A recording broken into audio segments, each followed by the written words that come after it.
Good morning. Backpack and tiffin box পেজের পক্ষ থেকে সকল বন্ধুকে জানাই সাদর আমন্ত্রণ। আমরা এখন আছি জয়সলমীর। কালকে বিকানের থেকে আমরা এসেছিলাম জয়সলমীর। এটা আমাদের সেকেন্ড স্পট। জয়সলমীরের ওই যে দূরে দেখা যাচ্ছে ওটা হচ্ছে সোনার কেল্লা। মোটামুটি সোনার কেল্লাটাকে গোল হয়ে ঘিরেই সমস্ত হোটেলগুলো বানানো হয়েছে।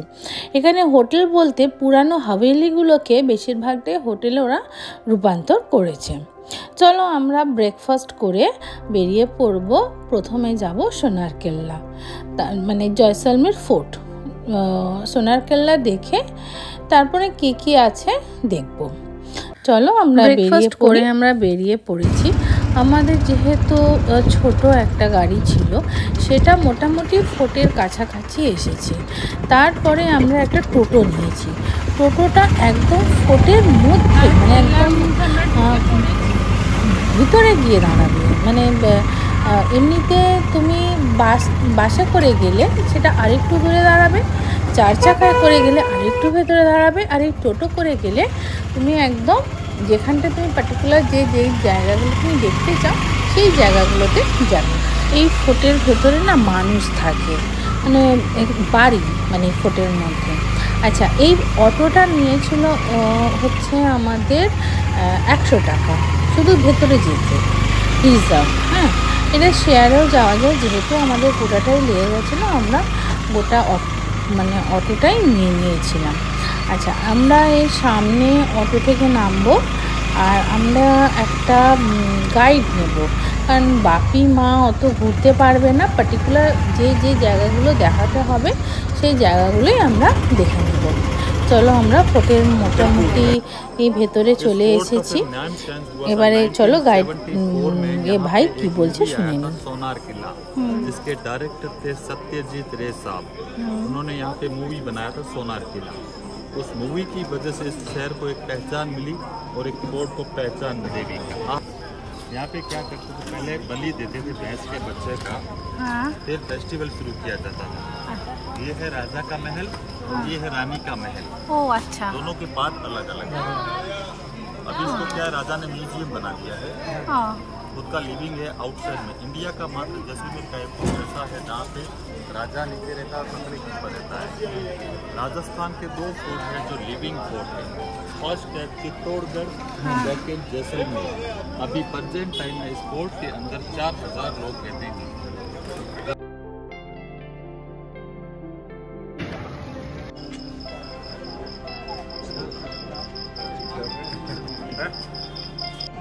फोर्ट में ओल्ड सिटी बना दिया था। तो जैन लोगों का सबसे पहले मंदिर था वहीं पे। तो जैसलमेर की राजधानी लुधियाना थी, वहाँ पे था। तो जैन लोग इतने बड़े व्यापारी थे कि टैक्स राजा को पे करते थे और जरूरत पड़ने के राजा को पैसे देते थे। तो यहाँ पे तो जैन लोग पहले नहीं थे, फिर बाद में जैन लोगों ने अपना रिक्वायरमेंट राजा से हमें भी अपना एक मंदिर बनवा के दीजिए। तो राजा ने গাইড দাদার সব কথাগুলো আমি ভিডিও রেকর্ডিং করতে পারছি না, কারণ তাহলে অনেকটাই বড় হয়ে যাবে, লেন্দি হয়ে যাবে। তো এখানে যখন রাজা জৈনদেরকে ডেকেছিলেন, তো ওনারা বলেছিলেন যে আমরা আসবো, কিন্তু তার বদলে আমাদেরকে মন্দির করে দিতে হবে। তো রাজা বলেছিলেন যে আমি যেহেতু জৈনদের সব মন্দিরই সাদা রং, তো রাজা বলেছিলেন আমি সবই করে দেবো, কিন্তু মন্দিরের রং হবে আমাদের দুর্গ অনুযায়ী, মানে যে দুর্গের যে এই যে হলুদ হলুদ রঙটা, এটা অনুযায়ী। এখানে মোট 7টা জৈন মন্দির আছে। 7টা জৈন মন্দিরের যে মূর্তিটা সবটাই পরেশনাথের, কিন্তু আলাদা আলাদা নাম দিয়ে এখানে আছে। ওই একটা মন্দির থেকে আর একটা মন্দিরে যাওয়া যায়, এরকম দেখা মোটামুটি সব একই রকমের দেখতে। তাই আলাদা আলাদাভাবে ভিডিও দিয়ে একটা লেন্দি ভিডিও আর করলাম না। 2-1টা মন্দিরের ভেতরটা দেখিয়ে দিলাম, তারপরে এই একই দেখতে।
ये राजा का सिंहासन है पूरा, वहाँ पे राजा बैठता है। अच्छा, तो अभी हम लोग मुकुल का बाड़ी देखने जाएंगे, हाँ वहाँ से सीधा वापस आएंगे, फिर चलेंगे हवेली। ठीक है। ओके। और जब दशहरे का उत्सव होता था तब वो इधर बैठता था। हाँ, लेकिन क्या ये टूरिस्ट प्लेस है ना, हाँ। तो 2 टका ज्यादा लगता है। अच्छा अच्छा,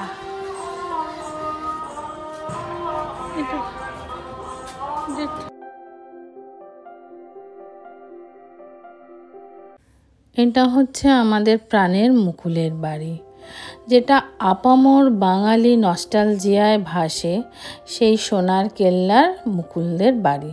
এটা এখন ভেঙে গেছে, মানে যখন শুটিং হয়েছিল কারাও থাকতো। এই সোনার কেল্লার মধ্যে কিন্তু মানুষজন থাকতো, বলল 4000 মানুষ এই বাড়ি আছে, মানে এটা প্রথম থেকেই ছিল, রাজা যখন ছিল তখন থেকে এই মানুষজনেরা ছিল। দেখে নাও আমাদের প্রাণের মুকুলদের বাড়ি।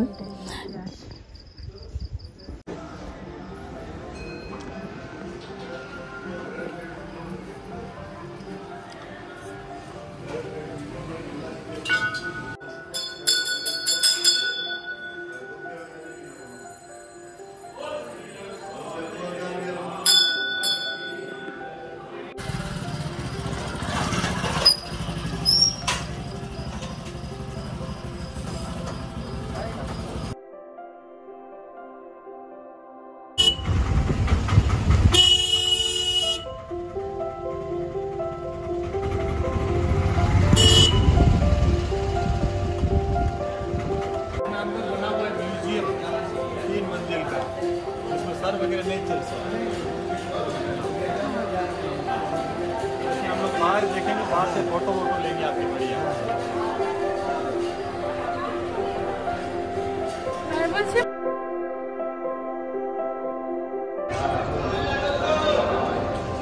एक कौन सा हवेली बोला? पटवा का हवेली।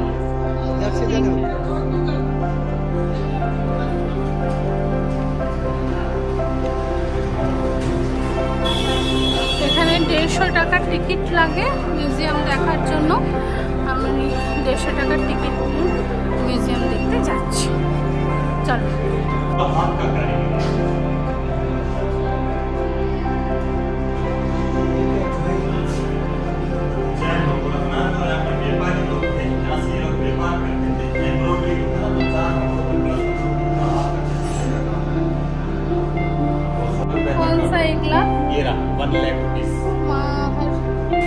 এগুলো হচ্ছে তখনকার টাকা। দেখো 10,000 টাকাও ছিল, 1 লাখ টাকাও ছিল তখন।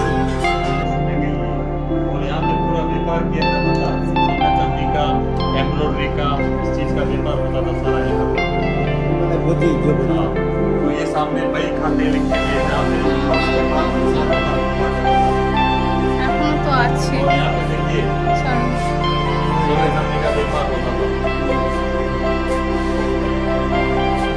उसी दिन निकलते भी हैं और वो बोल रहे थे कि बहुत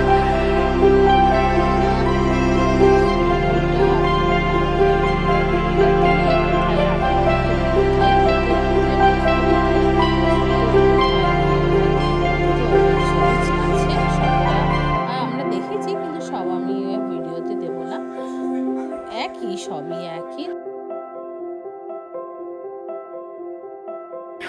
এই পাগড়িগুলোর এক একটা রঙের এক একটা মানে ছিল। তখন ওদের নির্দিষ্ট করা ছিল যে কারা কোন রঙের পাগড়ি পরবে। তো এখানে সেটা মেনশনও করা আছে কোন সম্প্রদায়ের মানুষ কী রঙের পাগড়ি পরবে।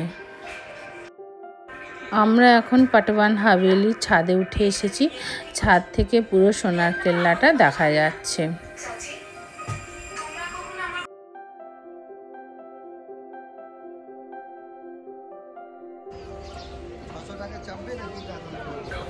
আমরা এখন গাদিসার লেকে চলে এসেছি। গাদিসার লেকে আমরা অটো করে আসিনি, আমাদের যে গাড়ি ছিল আমরা তাতে করেই এসেছি। সোনার কেল্লা থেকে 10 মিনিটেরও কম সময় লেগেছে আমাদের আসতে। এই গাদিসার লেকটা কিন্তু খনন করা হয়েছে। যেহেতু ফোর্টের মধ্যে যে জলাধারগুলো ছিল সেগুলো পর্যাপ্ত ছিল না, যেটা বৃষ্টির জল ওরা ধরে রাখতো, সেজন্য রাজা উদ্যোগ নিয়ে একটা বড় লেক খনন করেছিলেন তখন। এইখানে বোটিং করা হয়, প্যাডেল বোট। আর যদি একটা মানে স্পিড বোট বলতে দুজনের নয়, পুরো এটা 12 জনের বোট, তো সেই জন্য আমরা ওটা চড়িনি। আমরা হোটেলে চলে এসেছি, এটা আমাদের হোটেল। তারপর আমরা লাঞ্চ করে আমরা এখন ডেজার্ট ক্যাম্পে যাব। ওটা হচ্ছে ওই থেকে জয়সালমীর থেকে, জয়সালমীর ডিস্ট্রিক্ট, জয়সালমীরের যে ফোর্ট থেকে, ওইখান থেকে আমরা যাব এখন 40 কিলোমিটার ভেতরে। এটা ওই পাকিস্তান বর্ডার, যেটা রাজস্থান আর পাকিস্তান দুটো বর্ডার শেয়ার করে, তো সেই বর্ডারের কাছাকাছি আর কি। ওখানে অনেক মানে ওই ক্যাম্প আছে, ডেজার্ট ক্যাম্প, ও তারই মধ্যে একটা 1 নাইট স্টে করব, তারপরে কালকে ছেড়ে দিয়ে অন্য জায়গায় যাব। দূর থেকে এটা দেখা যাচ্ছে, ও মা কত জল! এর আগেও না আমরা যখন জয়সালমীর আসছিলাম তখনও না আমরা দেখতে পাচ্ছিলাম যে জল। এবছরে আমরা তখন ওই ড্রাইভার দাদাকে জিজ্ঞাসা করতে বললো এবছরে নাকি প্রচুর রাজস্থানে বৃষ্টি হয়েছে, তারই এটাই জমিগুলো খালি জমি, সেখানেই জল জমে গেছে।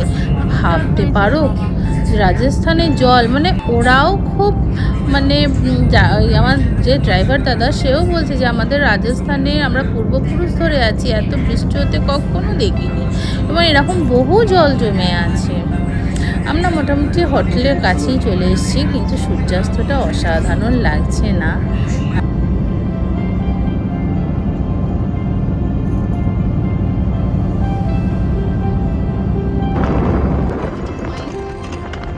আচ্ছা, আমরা না এখানে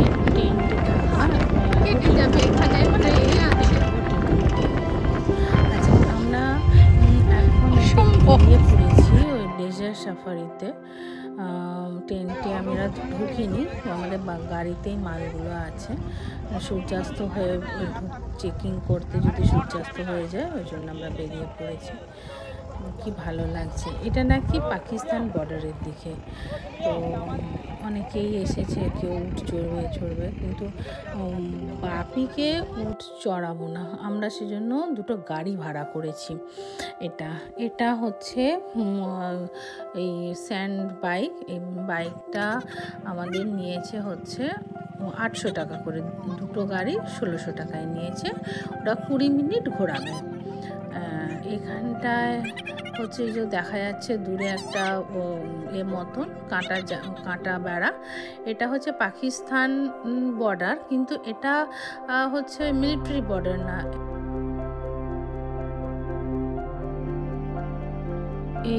এগুলো বললো এটা হচ্ছে লোকাল বর্ডার, মানে এই বর্ডারটার ওই পাশে মানুষজন যেতে পারবে না।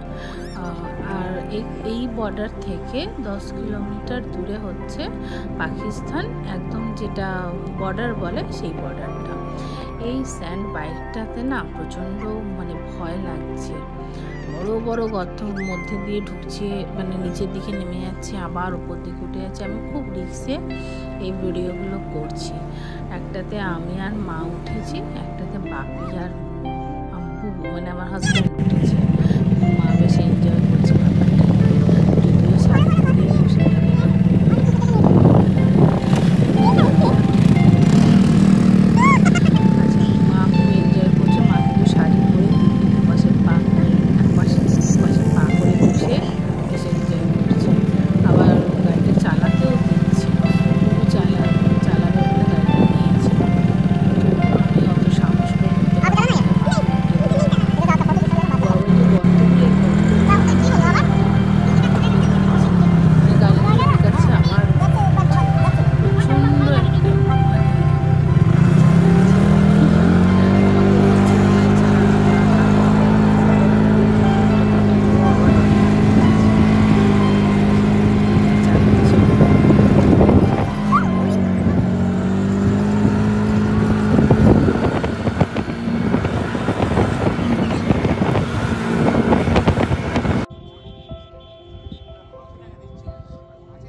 আমাদের স্যান্ড বাইক রাইডিং হয়ে গেছে, এখন নামিয়ে দিয়েছে। আমরা এখন উপভোগ করছি সূর্যাস্তটাকে।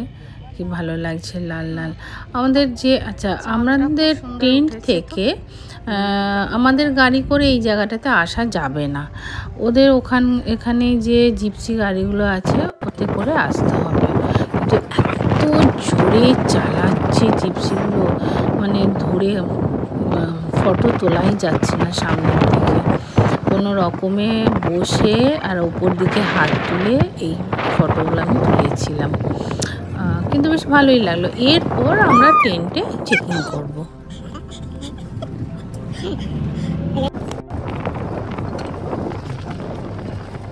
এই পূর্ণিমার চাঁদটা কিন্তু খুব সুন্দর লাগছে, কিন্তু ওখানে বেশিক্ষণ থাকা যাবে না বললো, অন্ধকার হয়ে গেলে মানে অন্ধকারের আগে এখানটাতে রিলিজ করে দিতে হবে। তো সবাই চলে আসছিল, আমাদেরও আর থেকে কী লাভ আছে। আমরা তো পূর্ণিমার চাঁদটা টেন্ট থেকেও দেখতে পাবো। আচ্ছা, এরা আমাদেরকে বরণ করে নিচ্ছে মাথায় টিপ টিপ পরিয়ে। ঠিক আছে, চলো এবারে আমরা টেন্টে ঢুকি।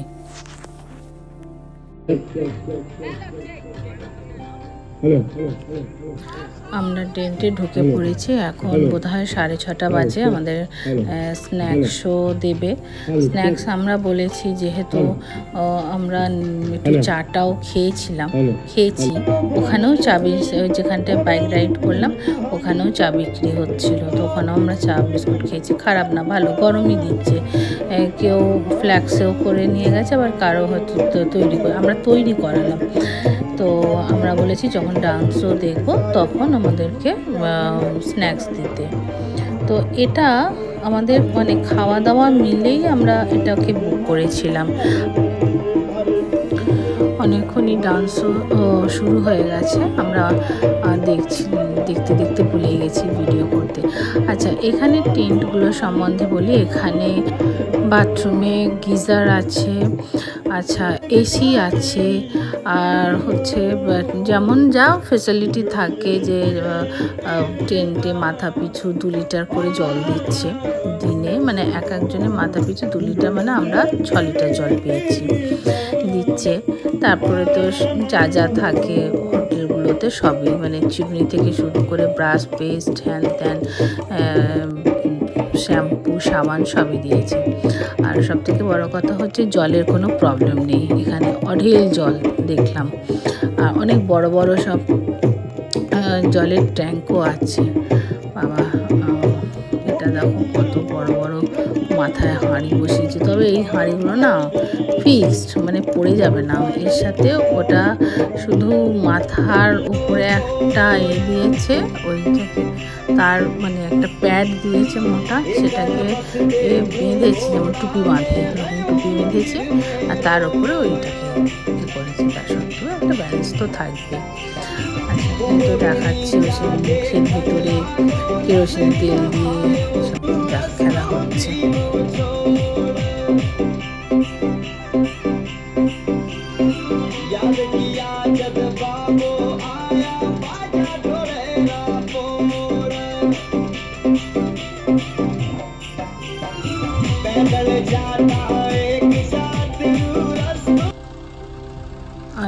এটা হচ্ছে তার যেদিনকে আমরা চেকিং করেছিলাম তার পরের দিনের সকালবেলা। আমরা জাস্ট একটা রাতের জন্যে, মানে 1 ডে আর কি, যে একটা 24 ঘন্টার সার্কেল থাকে ওটাতে আর কি। তো আমরা তার পরের দিন সকালবেলায় ব্রেকফাস্ট করে আমরা বেরিয়ে পড়েছি। এখন যাব যোধপুর। যোধপুরে গিয়ে আবার একটা নতুন ব্লগে তোমাদের সাথে দেখা হচ্ছে। যদি আমার এই ব্লগগুলো ভালো লাগে এবং আমার সাথে যদি ঘুরতে চাও তোমরাও, তাহলে অতি অবশ্যই আমার চ্যানেলটাকে লাইক, শেয়ার, সাবস্ক্রাইব করে দিও। আর বেল আইকনটা প্রেস করতে ভুলো না, যখন নতুন কোনো ভিডিও দেব যাতে তুমি সব থেকে আগে দেখতে পারো। তাহলে দেখা হচ্ছে আবার যোধপুরে। Tata, bye bye, see you again. সকলে খুব ভালো থাকো, আনন্দে থাকো।